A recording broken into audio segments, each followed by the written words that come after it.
যাচ্ছি সেখানে। আমি চিকিৎসার কারণে যুক্তরাজ্যে অবস্থান করলেও আমি সব সময় আপনাদের পাশেই আছি।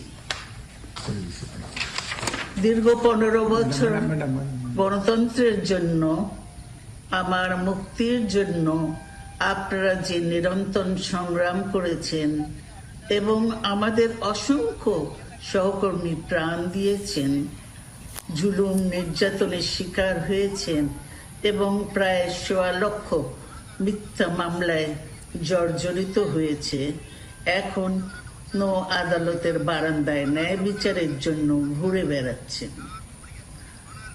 আপনাদের এ ত্যাগ শুধু দল নয়, জাতি চিরকাল স্মরণ রাখবে।